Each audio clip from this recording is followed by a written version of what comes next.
Y ahora estamos ya en la línea con Dan Millman y vamos a conversar con él sobre el Sendero del Guerrero Pacífico. La entrevista va a ser en inglés y obviamente a las personas que no comprenden el inglés les vamos a ofrecer una traducción de la entrevista para la próxima semana. Sin embargo, les invitamos a que sientan un poquito la energía de Dan, que está con nosotros ahora, y que traten de percibir lo mejor que puedan. Así es que aquí estamos con él y le vamos a dar una genial bienvenida. Hello, Dan. Thanks for accepting this interview. Are you listening to me fine? Yes. Buenos días. Mucho gusto, Gloria. Thank you. Well, the interview is going to be in English. I guess that's going to be fine with you. Of course. Great. Well, Dan, I just share with the audience a lot about the history of your book, The Journeys of Socrates, and I told them about your other books and also about the movie. And I want to start the interview. I have a lot of questions, actually, and I want to start asking you, how did you feel and how did you reacted when you found out about your blood relationship with Socrates?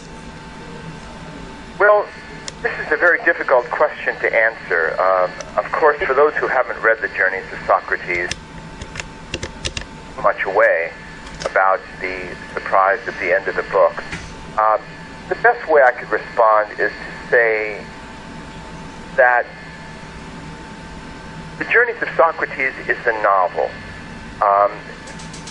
My character that I wrote about in Way of the Peaceful Warrior, my first book, Guerrero Pacífico, is based on autobiographical material, many incidents from my life, blended with some fictional narrative for the sake of a good story. But best to treat my books like novels and not worry too much about what is factual and what is not. I have two lives I live. One is my life speaking with you now in everyday life. I also have life as a literary character. And so the Dan Millman character in my first book is related in ways I reveal later on to the literary character of Socrates. So it's quite complex, especially for those who haven't read my books. This may not make too much sense. There's always the question of how much is true and how much is fictional in my books. And I don't claim that they are memoirs or biographies, but novels to convey a certain spirit and essence about the courage inside each of us. That's great. So were you actually related to Socrates or were you not related to him? My character in the book is definitely related to the character in The Journeys of Socrates. And I can tell you this, my grandparents did come from Russia and Ukraine. And I wanted to honor their memories, the courage it took for them to travel across the world and learn a new language like any immigrants. They made our life possible. So it's an honor to my parents and an explanation of a warrior and how a warrior found peace. This is the essence of The Journeys of Socrates. Now, I realize in many words I'm getting around your question because, as I said, it does not have a clear answer. If you want to know literally whether he and I, that man I met in the gas station, who I write about in The Journeys of Socrates, are related, I'd rather leave that question open to readers of those books. I think that's perfectly okay. I read that you went to Russia, like part of the research for the book of The Journeys of Socrates. And did that, going back to Russia, or actually going to Russia for this sort of research of the monastery and everything, did that bring you, like, I don't know, memories of your ancestors and the things they went through to get you to where you are living now? Yes, it certainly did. That was one reason I was looking forward to going back to Russia. I traveled with a martial arts group. Did go to Moscow and then St. Petersburg, and I did travel up the Neva River up to the monastery island that I write about in the book. And it was quite a moving experience More recently, I traveled to Ukraine, which used to be part of Russia, but now is, of course, its own country, south of Russia. And that brought me even closer to my roots because my grandparents were mostly from that southern part of the world. So, of course, it was a different time and place and very different circumstances why they chose to move and emigrate. But yes, it was a very personal experience for me, going back to the roots of my ancestors. I'm going to get a little bit into like the teachings, and I would like to start asking you maybe what was the greatest gift you received from Socrates? Let me tell a story to convey the answer to that. Okay. There's a story about a wanderer in the forest in India many centuries ago.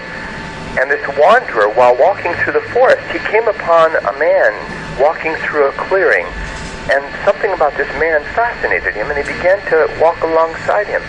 And he finally got enough nerve to ask the man, "Are you some kind of wizard?"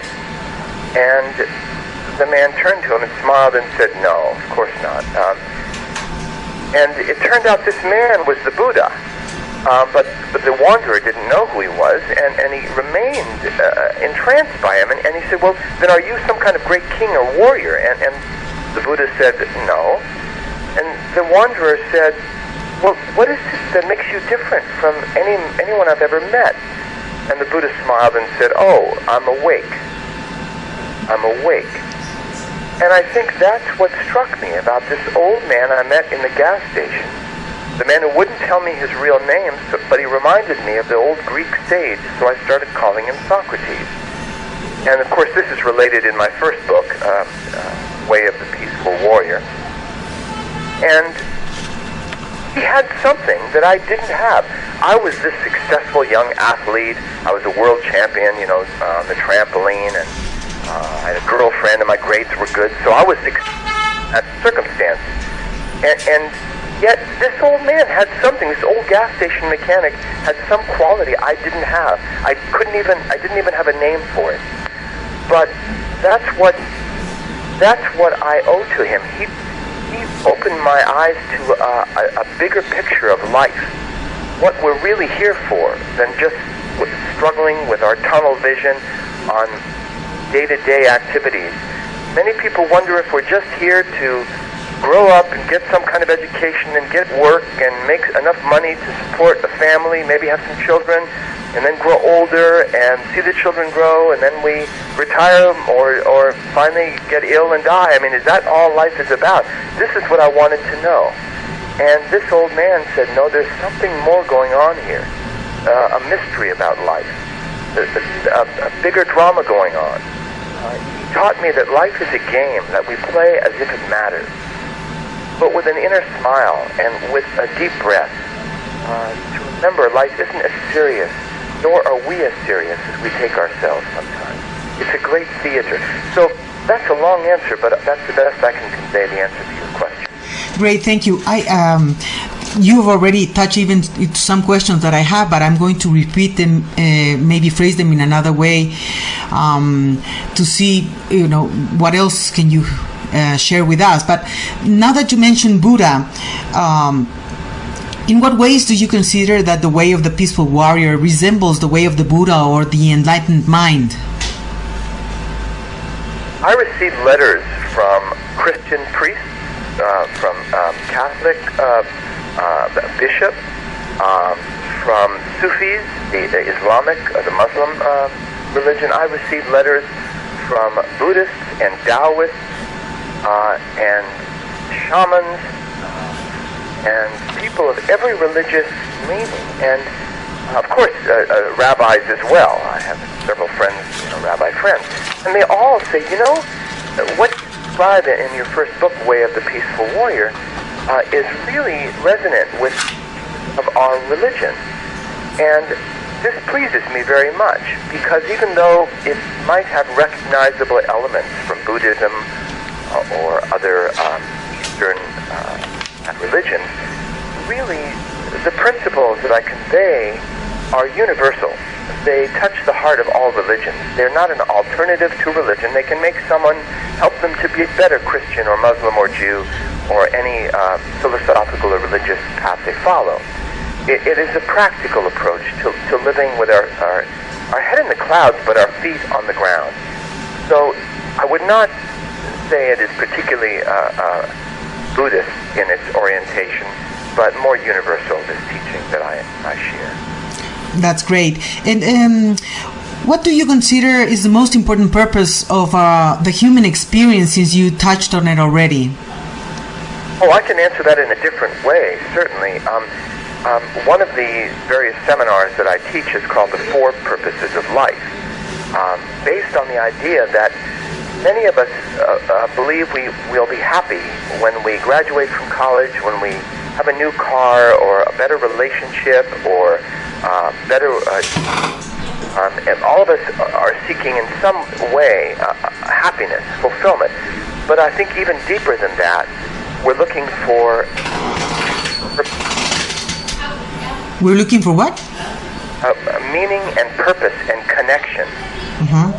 Connection with ourselves, with other people, and a deep, authentic connection, and a connection with the divine, with God, with spirit, with the transcendent. And so I think this is what we're really looking for, even more than just a happy feeling. And many people are confused about what that idea of purpose means. And I believe that there are four major purposes in our lives. The first is we are here to evolve, to learn. So even a very difficult circumstance, a difficult challenge, can bring some important learning.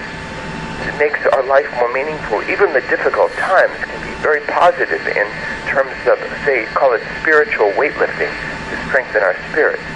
The second purpose has to do with our calling, our form of service in the world. How well we do it, the quality we bring to whatever our work is in the world, whatever service we perform in our career. That develops over time. I have more to say about that, but I don't want to make this response too long. The third purpose, I outline very clearly in one of my books, unfortunately not yet translated to Spanish, but I hope soon. It's called The Life You Were Born to Live. And it has to do with a mountain we're here to climb, an unusual life purpose that I describe in my books, in this book. And the fourth purpose is the one that appears to us, moment to moment. Whatever is in front of us, doing it with excellence, doing it with quality.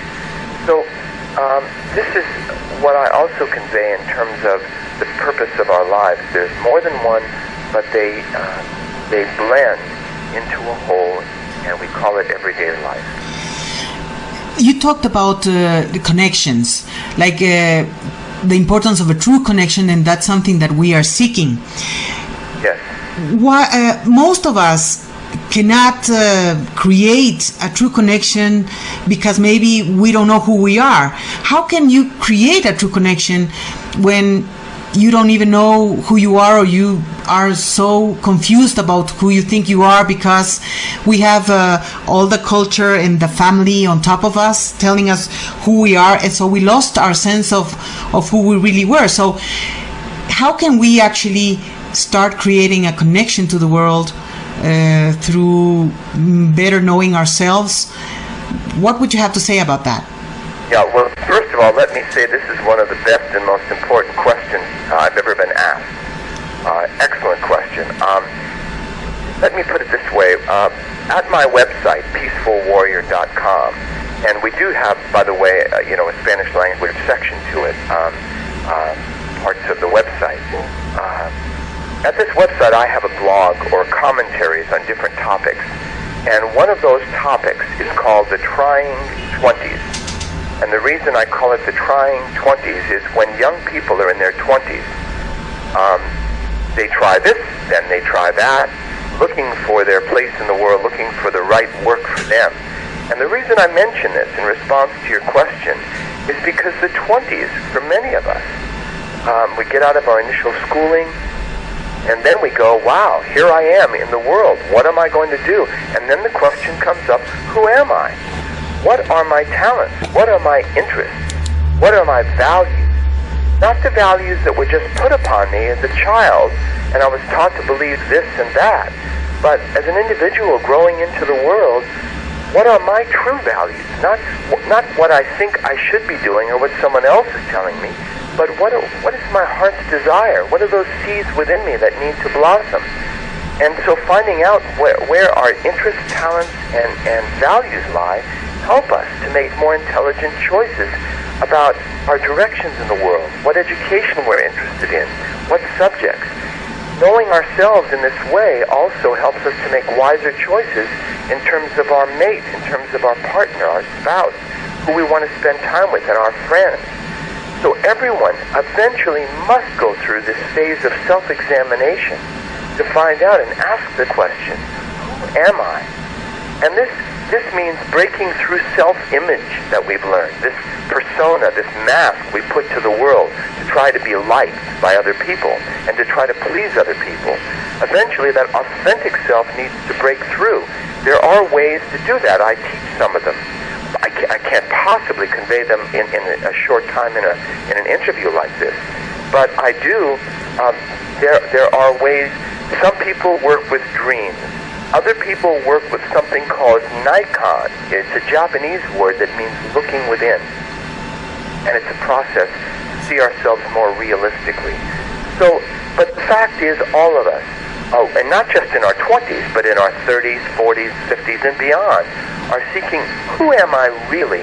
And the more we can answer, the better we can answer that question. It's worth some self-examination, the better decisions we make in life for ourselves. Thank you. That's a really, really great answer, and I feel flattered for your comment on that. And one thing that you mentioned in the teachings that you convey and that you received is that the present is the only thing that matters. Yet, most of us, if not all of us, we have a past that one day was a present and it stayed, even though they're like memories and they're just like wandering things in our lives. But most of us live our present very much affected by what happened in our past. So how can we learn actually to be in the present just by what the present is when we have this baggage of the past that has marked the way we looked at life? Well, let me respond in this way. Other animals on the planet, most animals probably don't have a strong sense of memory. They have instincts. They have associations. So if they see a person who beat them, for example, if a dog sees someone who was unkind to it, it might shy away from that person because it has associations, links in its body and its instincts. But animals, as far as we know, don't have as complex memories. They don't project into the past and future as human beings do. They know where they are, they can find their way home, but they don't know where they are on the earth in terms of the universe, planets, and so on. So human beings have both a blessing and a gift. We can anticipate, we can remember, we can project into the future. Now, there's nothing innately wrong with this ability. It's a human ability. We can plan our day morning, all the errands we have to do. Nothing wrong with that. But there's certainly nothing wrong with remembering the past and learning from it and having a sense of nostalgia for a pleasant time that happened once. But all these things are perfect human capacities. The problem is, sometimes these memories and this ability to anticipate the future brings suffering. We have a meeting and we say something we regret, and later on we suffer from, why did I say that? Why didn't I say that? Why did I do that? Why didn't I do that? And we suffer from the past that we cannot change. In addition, we have anxieties about the future, what may happen. But the future is only our imagination, and the past is only a set of electrical impulses in our brain we call memory. All we have, the only moment of reality, is the one in front of us. So it's fine to visit the past and future, but we don't want to live there. And most of us do live in the past and future. Most of the day our attention is what we're going to do in the future, what we did in the past, and most of us pay enough attention to what's right in front of us. You know, Mark Twain, the author Mark Twain, once said, "I've had many troubles in my life, most of which never happened." Because most of our troubles are up in our heads in this chaos of our minds, whereas in front of us, life happens moment to moment, We can only live happily ever after on a moment-to-moment basis. It's the only moment of reality. So, yes, the only way we can change our past is to change the present. Because as you point out, Gloria, the present will soon become our past.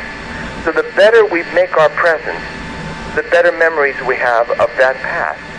So these are ideas, concepts in the human mind, past and future. But all we ever have is this moment, and this moment, and this moment. And the more attention we pay to the present, the better it is. Now, in my various seminars, when I have more time, I'm able to speak more about how to live in the present moment when we're suffering, how to bring our attention back to this moment, how to bring it back to the body, to our breath, to relaxing, to doing whatever we're doing with quality. This, I think, is a useful skill. And I hope, briefly, I've responded to your question. Very much, thank you. Now, our makeup, our human makeup, it's quite complex, it seems. We come with a personality, with an ego, with a mind, with emotions, with a body. And that's part of our human makeup. Yet, I wonder, why would we come with such a huge complexity that makes life a lot harder when the truth of living in the present, like many animals would do, make it so much maybe, I don't know if the word is easier, but make it maybe more something more joyous to live. Is there a reason why we come with such complex makeup in life? I mean, is there a purpose for the ego? Is there a purpose for having this vastness in the mind? Do you think there's a purpose on that we need to learn how to use? Our minds, our human minds, great capacity to create, to imagine, to reason, analyze.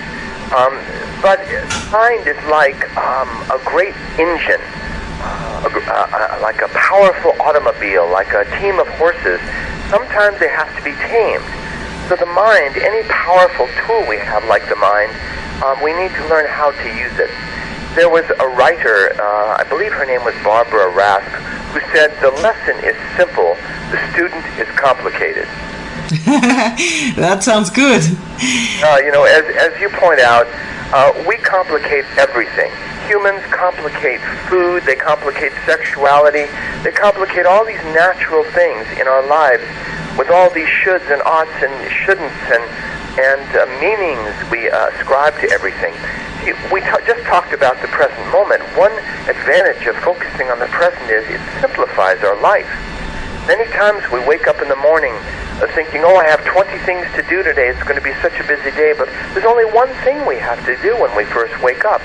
Open our eyes, then sit up in bed, then put our feet on the floor, then stand up. In other words, my life is quite busy. Many of our lives are busy, but my life has become very simple. When I finally recognize I only do one thing at a time. So I focus on that. That helps to keep life simpler. And remembering to take a nice deep breath and relax now and then. A young man came to me once and said, I know you charge a lot of money, Dan, for personal consultations, but I only have $1. Can you tell me anything for my $1? And I said, now, breathe and relax. If we just remember these simple things, it can make a difference in our lives. Now, you mentioned the ego. I think the ego gets a very bad reputation in spiritual circles. Many popular spiritual authors write about it. We just let go of the ego and all that. And people go, well, how do I do that? The fact is, in the Huna teachings of Hawaii, they teach we have 3 selves. And I go into this in several of my books. We have 3 selves. A higher self, which calls us to spirit, to all we can be, to connect us to the divine, to God, to spirit, and so on. Then we have a conscious self. Its function is to learn. We call it the ego, our sense of identity. Then we have a basic self, our subconscious mind, our instincts, which have their own functions, very important in healing, in awareness, and motivation, and so on. And so the ego, yes, it can be problematic. It thinks it's separate from everyone else, and it has certain errors of perception. So it's good to see through the ego. We don't have to get rid of this identity we have, but we have to transcend it through humor and insight. And so that is my way of responding to your question. Great. Now that if I can follow through this, how can we learn actually to differentiate between the voice of the ego, I would say, or the false self, and the voice of the true self in ourselves? I would say, just to put it in a way that I could maybe convey it, the ego voice and the soul voice. Because if the inner, the heart is what should speak through us, but most of the time the heart is also governed by our emotions that are, a projection of our needs, but it's not exactly the true self we are. So what would you suggest that we can do to learn to differentiate in our inner voices between the voice of the ego and the voice of the soul? Well, this is a very poetic and beautiful way of putting it that you just have expressed. Many spiritual teachings of one kind or another talk about the ego and the essence, and that we are here to strive to reawaken our essence, our authenticity. Very important topic, being authentic and real. And so there are various techniques of insight, analysis, and so on to cut away the false self and become whatever term we use, our soul self, our essence, our real self. And there again, I said there are different approaches. Some use dreams and meditation, or the other processes of self-exploration and self-inquiry to find out who we are. Let me put it this way. In a young child, I recommend as a spiritual practice that we look into the eyes of babies. Their eyes are bright, they're wide awake, big eyes looking around at the world. They don't know what it is, but it sure is interesting. Babies, in young infants, the ego, this sense of separate self, is not yet developed. Babies don't know that they're separate from anything else, and they cry with frustration when they have these hunger pangs in their belly, and they want the food right there, right now. But over time, babies begin to explore their toes and their fingers, and they begin to define the boundaries of their body, and they start noticing there are separate things. What they call mother, they come to call mama, and mamacita, and pa, and they separate, and they develop this sense of self, which you need to do. I mean, you have to have a strong sense of self or a strong ego before you can transcend it. So this is what happens to babies. The difference between a baby and, say, a Zen master is in a baby, the ego, the separate self, is undeveloped, whereas in the Zen master, it is transcended or seen through. So this is the human journey, the human spiritual journey, part of it at least, is to become authentic, to become more like a young child again. That is why in the Bible Jesus said we have to become like young children to enter the kingdom of heaven. He was speaking in metaphor. We have to reawaken that sense of authenticity and openness and vulnerability and spontaneity and authenticity, as I've said, like that young child, what we admire in young children, and become that as adults. I've seen Zen monks who act very, not childish, but very childlike, bright and enthusiastic, unself-conscious. And this is what I strive to do as a model in my own life. I hope that is conveyed in the spirit behind my words. Yes, definitely. Thank you.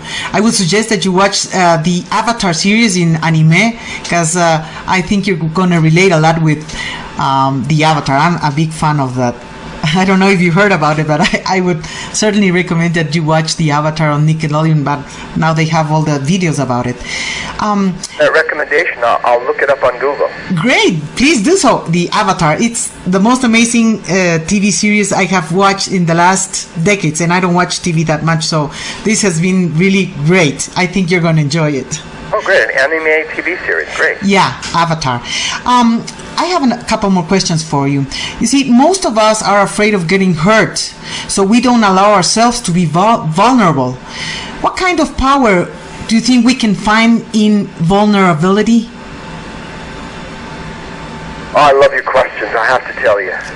Thank you. You're very astute. Let me put it this way. Someone wrote to me and said, my longtime girlfriend left me. And what can you tell me? What can I do about a broken heart? And I said, oh, I can help you with that. What you do about it is you hurt. It's perfectly natural. Grieving and loss, for example, are a form of wound. They're an emotional or psychic wound. Loss, grieving, it's a shock to our psyche, just like a physical wound can be a shock to our system. But we need to treat those wounds, those emotional wounds, the way we would treat a physical wound. We take care of it, we hold it, we embrace it, we clean it in a sense.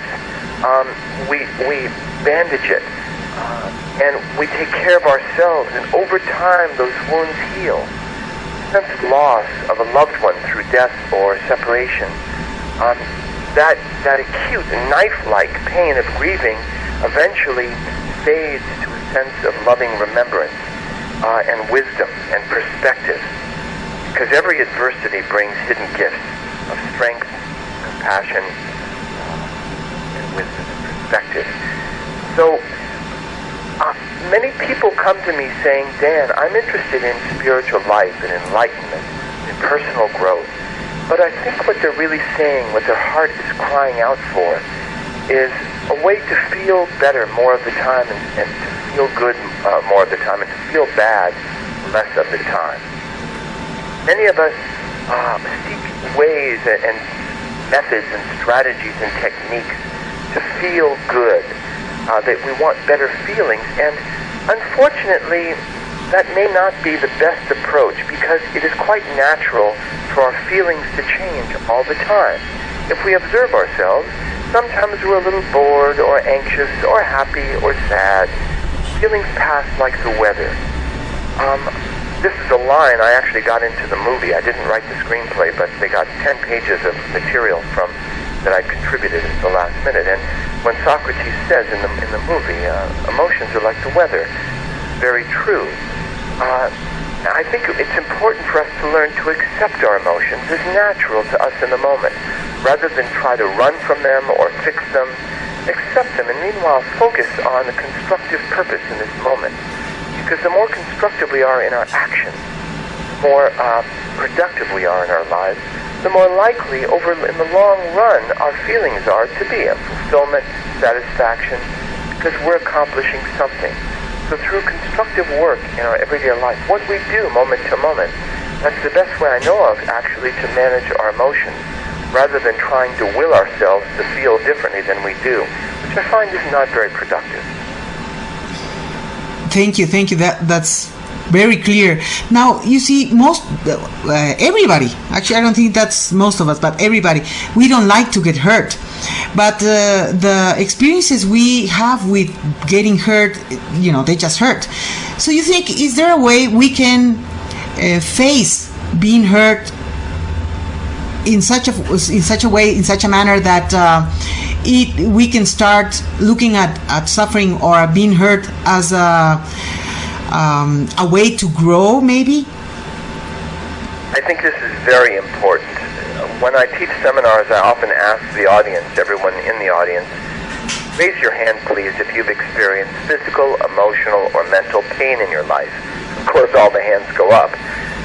And I ask people whether they are a little bit stronger because of that pain, that difficulty, that challenge.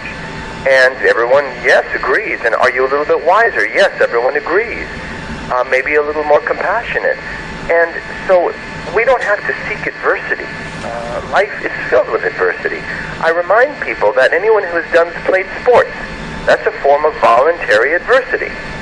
Anyone who has maintained a long-term relationship has experienced adversity in that relationship. It's a challenge sometimes. Anyone who participates in the world of business, goes to work every day, or school every day, participates in a form of voluntary adversity. So we face adversity all the time, and challenges. This is why we're all peaceful warriors in training. striving to live with a more peaceful heart, but recognizing it takes a warrior spirit to live in this world. That's why I call all of us peaceful warriors. It's not just some private club that I'm in. Now, you mentioned that this in regards to hurt. Obviously, we don't want it, but fear. What can you say about fear? How can we relate to fear in such a way that it doesn't freeze us? Yes, this is a very big question, and I address it in a number of my books very directly. For example, in one of my books called Everyday Enlightenment, one of the chapters is Face Your Fears. And we go in depth into what fear is and how to deal with it. Now, let me go back for a moment to hurt or feelings that are difficult that arise in our everyday lives in response to circumstances. We can't control directly by our will what we feel moment to moment. If we could, I'd just tell everyone to feel happy the rest of their lives, and that would be that. But feelings change. Sometimes they're pleasant, sometimes unpleasant, just like the weather. Pain, physical pain or emotional pain are inevitable. They're unavoidable. They happen at times. But suffering is not. By changing our perceptual filters, the way we look at the world, the meanings we place on things, we can make our lives a little simpler, a little more serene, a little more balanced. So in other words, when something happens, we address it directly. We don't try to make up all these meanings and stories about it. If we say hello to someone and they don't even look at us and don't say hello back, we stop making these meanings. Maybe they don't like us. They're rude. What's wrong with me? Why are they treating me this way? And all these complications. Instead, we just notice we said something, they didn't say anything back. Maybe they're hard of hearing. Maybe they're preoccupied. Maybe they're going through some difficulties. It's not always about us. So by changing our perceptual filters, this can help our lives very much. There's a Serbian proverb that goes like this. 2 men looked out of prison bars. One saw mud, saw stars. That's pretty clear. Both mud and stars exist in this world. Yeah, but what you mean is it depends where you put your vision, your outlook on life, right? Exactly, where we put our attention. But again, we can't ignore the mud or we may end up face down in it. Yeah, definitely. Difficulties exist in this world. We can't just be New Age star children and surround everything with light and look at everything as blissful, because life is real. We do have real challenges. On the other hand, we don't want to ignore the stars. So it's good to put our attention also on the stars, also put our attention on the positive aspects of any situation and how we can grow and learn from it. Now, you asked me about fear. Mm-hmm. In response to that question, fear is a wonderful servant, but a terrible master. Yeah, I know that phrase. Oh, well, fear can save our lives. And there are times we need to listen to it. When it deals with our physical body, if we're in a situation, it might be warning us, telling us to avoid a situation. We can turn fear into power, into into adrenaline. We can use fear. I learned to do that as a gymnast. I was in many fearful situations, and as a martial artist, we can learn to use fear and channel it. But also, it's a natural instinct we have to learn to manage in our lives, and that comes from competence. The confidence comes through competence over time, and again, there's a lot more to say about fear, but that's all for the sake of this interview. Okay, great. And why do you think that we, let me phrase. Why do you think that most of us, or all of us, are afraid of what's inside?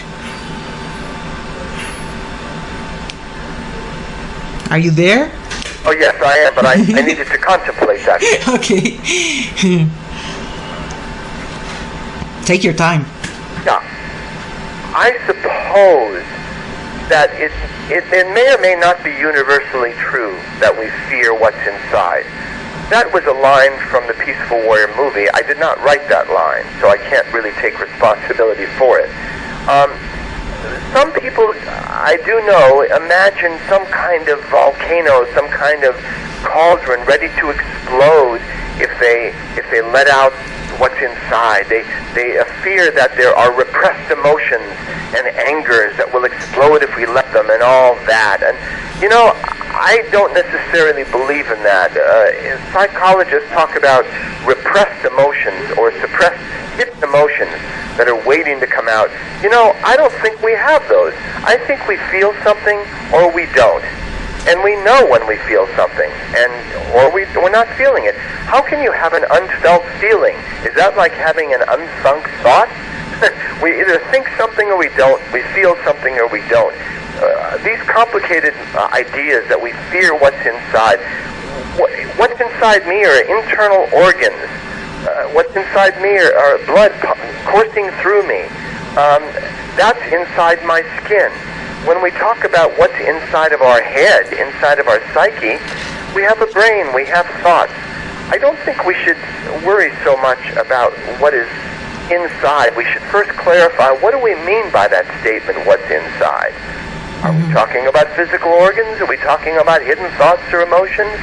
I think the more we focus on what we do, moment to moment, life gets much simpler, rather than worry all about these inside. Yeah, I agree with you, and I think that if we actually learn to live a simpler life, we would all be happier. So it's facing all this psychological complexity that we have that makes things so hard that it's quite a journey, actually. Maybe that's the reason why we have all these parts of our humanity, that they are like the barriers that we need to overcome, because if everything would be so easy, we our tendency to maybe be lazy and not do nothing when everything's going well, we probably wouldn't evolve. But well, that's something that might agree with that, Gloria. In fact, I think many people believe that spirituality, religion, inner growth is all about fixing our inside. It's all about, they believe, having just the right thoughts and the quiet mind and positive images and good feelings like confidence and love and altruism and gratitude and peace. And we can just find a way to feel all those good feelings and have all the good positive thoughts, then we can live well. I'm suggesting the Peaceful Warrior's Way, what I teach in my various books, not just my first book, not just in the Journeys of Socrates, but in my various books, they each approach a different facet of life. And what they teach is that we don't have to constantly try to fix our insides. We can, if we focus more and more on behaving. See, I'm not asking people to feel grateful. I'm asking them to say thank you. That's a behavior, not an inner feeling. I'm not asking people to feel courageous. I'm asking them to behave that way, whether or not they feel it. I'm asking people to behave with loving kindness and compassion, whether or not they feel that way in any given moment. I can't control how I feel, but the more we're able to show that warrior spirit, that strength, and behave in ways that are courageous and kind and loving and peaceful, that is going to make a difference in our lives, to focus on what we do. And this is a difference between what I teach and many so-called New Age teachings that focus all about on thoughts and feelings and fixing them and strategies and methods. And this is why my life has become more simple and direct. Well, what I get from what you just tell me is that doing something is actually how you're going to get the inner wisdom, because you start to practicing, and instead of procrastination or just saying something that you would like to do and you never do it, it's always going to be a theory in your life. But if you get to practice it, then it becomes part of your inner experience, and then it's part of your cellular structure. It's just in you, and you don't have to worry about it anymore. Again, it's really, we've been programmed, most of us, into looking all at this. Now, there's nothing, of course, wrong with insight, with understanding ourselves, with knowing ourselves. There is a place for inner practices like meditation, contemplation, and prayer. These are all good practices. But I suggest again, our lives will be shaped by what we do from moment to moment. For example, I sometimes ask people the paradoxical and perhaps humorous question, would you rather live with someone who was enlightened but acted sort of crazy? Or would you rather live with someone who was a little bit crazy but acted in a very enlightened way? That's a great one, right? Yeah, very, very good. It's like... There are many so-called secrets out there that if we just somehow intend or visualize or wish or want or focus upon, it will magically manifest in our lives. And they say it's because of quantum physics. Well, I'm still trying to figure that one out. Perhaps I'm just not deep enough to understand this. But I've found that rather than these so-called shortcuts and secrets, let's just focus on what we do. The smallest good deed surpasses the grandest good intention. The greatest challenge in our lives is turning what we know into what we actually do. And I do address this in my various talks, seminars, and in my books, how to turn what we know into what we actually do. And that is going to make a difference in our lives. Definitely, thank you. And just to summarize, one thing that's going on in my mind from what you've said to us today is that we don't need to reject or to avoid the dark side, that what we consider the dark aspects of ourselves, like fear or like suffering or like all the experiences that in one way or another we wouldn't want them in as part of who we are. But those qualities, if I can call them qualities, like fear, hate, or envy, or wanting more or whatever, love and kindness and all those things, they are both part of our makeup. And as long as we reject one side, we're not going to become whole. If we could just accept what is for what is, then maybe we can find the path of the simple path, or we can start walking in a clearer way, the way of the peaceful warrior. Is that make any sense to you? Oh, it makes complete sense. I think knowing ourselves is key to this, in terms of it's very important to accept ourselves as we are. That opens the way for change. Judgments only hold the patterns in place. But to accept who we are, we have to know who we are, and that brings us back to the importance of self-knowledge. And that's why my book, Life You Were Born to Live, helps us to know ourselves, and there's various ways to begin to see ourselves more clearly. It takes courage. It's quite a journey, that journey inward. Carl Jung, J-U-N-G, of course, Carl Jung, the noted psychoanalyst, said, enlightenment consists not just in the seeing luminous shapes and visions, but in making the darkness visible. He added, the latter procedure, however, is more difficult and therefore unpopular. But yes, making the darkness visible, seeing those parts of ourselves that we'd rather not, can be extremely useful. Most of us can relate to the idea that in a relationship difficulty we've had, a struggle we've had in a relationship, we've probably seen parts of ourselves that we're not too, we don't feel very good about. And yet it's a humanizing experience, because we become more compassionate. We see those darker sides of ourselves, those shadow sides. Again, in my book, Everyday Enlightenment, I mentioned it has one chapter on facing our fears.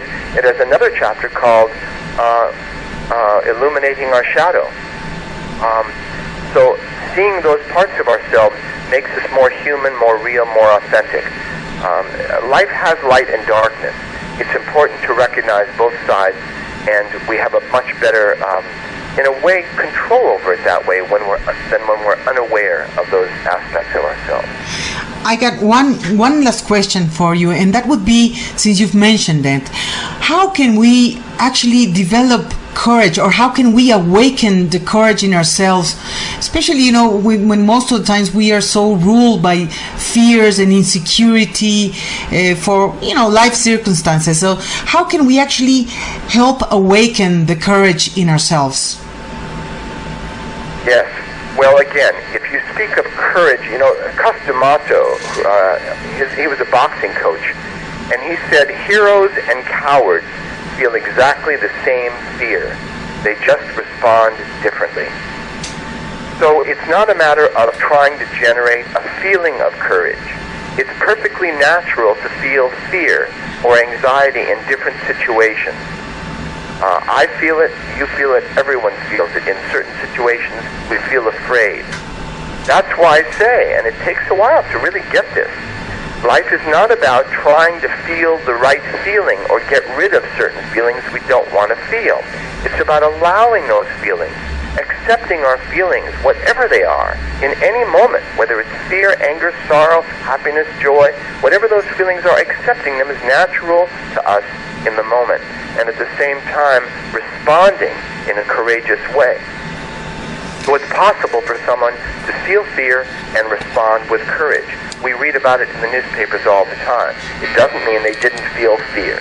It means they chose to respond despite the fear. Let me close and perhaps complete my response to say this. To progress toward our goals, to move in the direction of our dreams, we have to choose one of two basic methods. And the first method I'm going to relate is the most popular, almost universal approach to moving toward our dreams. The second method is the one I recommend. The first one is this. We can find a way to quiet our minds, create empowering beliefs and positive self-talk, to raise our self-esteem, find our focus, and affirm our power, to free our emotions and visualize positive outcomes, so that we can develop the confidence, to generate the courage, to find the determination, to make the commitment, to feel sufficiently motivated to do whatever it is we need to do. It's exhausting. Yeah, yeah. The second method is, I recommend, we can just do it. Life is always going to come down to that. Not all those complications that I just recited, but just doing what needs to be done. George Bernard Shaw, the playwright, said, "Never mind likes and dislikes and preferences. They are of no consequence. Just do what needs to be done." He said, "This may not be happiness, but it is greatness." Yeah, that's great. You know what he also said? You might know this one. You dream of, you see things as they are and ask why. I dream of things that never were and say why not. That's also George Bernard Shaw. Do you know that one? Yes, he had many wonderful quotations. Yeah, definitely. So did Mark Twain, Robert Frost. Many of the poets are actually spiritual teachers. Rumi, Hafiz, the Sufi poets. Yeah. There's wisdom all around us. By the way, at my website, in about a week, I'm going to have a new book available only through my website called Street Wisdom. Is it the danmillman.com? Or peacefulwarrior.com. They go to the same place. Oh, okay, great. Within the week, this book is going to be up at my website, and it is Street Wisdom, and it's proverbs and parables, stories and selected quotes, a treasury of wisdom. And I'm happy to share this. It'll be up there in about a week. That's wonderful. Thank you. One more thing. Do you know where I'm calling you from? Do you have any idea? I think you mentioned to my assistant that you were calling from Mexico on the East Coast. Where? No, I'm calling you from Ecuador in South America. Oh, from Ecuador. Oh, wow, that's great.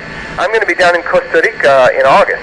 Oh, gosh, well, I hope one day you come to Ecuador and definitely you can connect with me and I can show you around if you ever come around. Well, thank you, Gloria, and I hope you'll just subscribe to my e-newsletter, my news and notes. Yes, I did. Yeah. You do? Yes, I did. I already did. Oh, excellent. Well, then you'll hear if I'm going to be anywhere in the area. Great. Well, I want to thank you because you have no idea how much I've been touched by your books, by the movie, and I lived in Berkeley in the 1990s when I was studying there, and I remember your book then, but I actually got the Sacred Journey of the Peaceful Warrior where you met Mama Chia, and so I've read within the last couple months all these books, and I've been profoundly touched by the way you write, by the stories you write, and the messages that you convey. And I just wanted to thank you through the audience and directly to you, because it's just an amazing work that you're doing, and many times you might know who you're touching, and many times you won't know who you're touching, but you're doing it. So thank you very much. Muchas mucho gusto, and I hope to be able to meet you in person sometime. I hope so too. So until that time, thanks, and have a great time then. Thank you so much, and have a wonderful holiday. You too. Bye-bye, Dan. Thank you. Bye-bye, guys.